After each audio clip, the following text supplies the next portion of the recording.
বিড়ি খাওয়া ছেড়ে দিবেন? ছেড়ে দিবেন তো ইনশাল্লাহ? এটা কিন্তু আমি কিন্তু বলছি, আমি কিন্তু আপনাদের নিজের লোক, আমি আপনার নাতি বয়সী, কিন্তু এটা কিছু মনে করবেন না।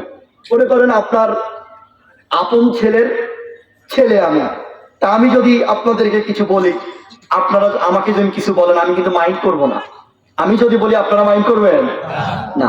এটা কিন্তু বেশি কিছু নয়, এটা সামান্য একটা ব্যাপার। ছেড়ে দেন, ছেড়ে দিতে হবে।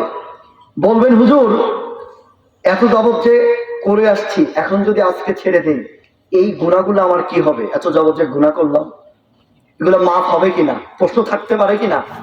এ ব্যাপারে আয়াত বলি, তারপরে আমার মূল আলোচনা চলে যাবো ইনশাল্লাহ। সূরা জুমার 53 নম্বর আয়াত। কত নম্বর আয়াত? আল্লাহ বলছেন, قل يا عبادي الذين أسرفوا على أنفسهم لا تقنطوا من رحمة الله। আল্লাহ বান্দাদেরকে ডেকে বলছে, قل يا عبادي الذين أسرفوا على أنفسهم لا تقنطوا من رحمة الله। ওহে আমার বান্দা শোনো, তোমরা যারা নিজের উপরে জুলুম করেছো, তোমরা যারা নিজের উপরে অন্যায় করেছো, তোমরা আমার দয়া হতে নিরাশ হয়ো না।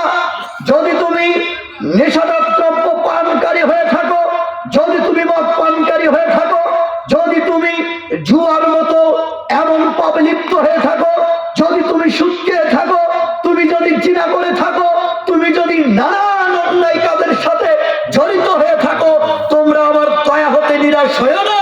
তোমরা আমার দয়া হতে নিরাশ হয়ো না। তোমরা আমার দয়া হতে নিরাশ হয়ো না। ইন্নাল্লাহা ইয়াগফিরুয যুনুবা জামিআ। আমি আল্লাহ তোমার সমস্ত গুনাহ ক্ষমা করে দেব, যদি তোমরা সেই গুনার প্রতি অনুতপ্ত হও। সুবহানাল্লাহ। আপনি জিনা করেছেন, আপনি সুদ খেয়েছেন, আপনি 4 হোটেলে টেলিভিশন চালু করে দিয়ে প্রায় 30 বছর ধরে ব্যবসা করেছেন। আপনি নিষেধাজ্ঞ 40 বছর ধরে খান, আপনি 40 বছর ধরে খান। আপনি যদি আজকে তওবা করেন, অনুতপ্ত হন গুনাহটার প্রতি, এগুলো সব গুনাহ আল্লাহ ক্ষমা করে দিবেন সাথে। আরো জোরে বলি সুবহানাল্লাহ। তাহলে নিরাশ হওয়ার কিছু আছে? কিছু আছে? কিচ্ছু নাই।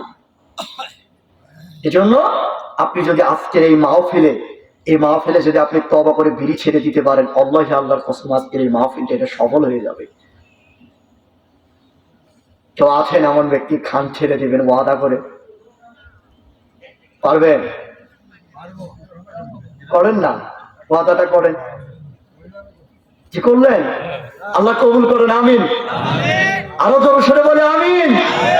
একজন ওয়াদা করেছেন উনি আর বিড়ি খাবেন না, আল্লাহ কবুল করুক। আল্লাহ আজকে একজন ব্যক্তি বলল, সে ওয়াদা করলো তোমার নিকটে সে আর বিড়ি খাবে না।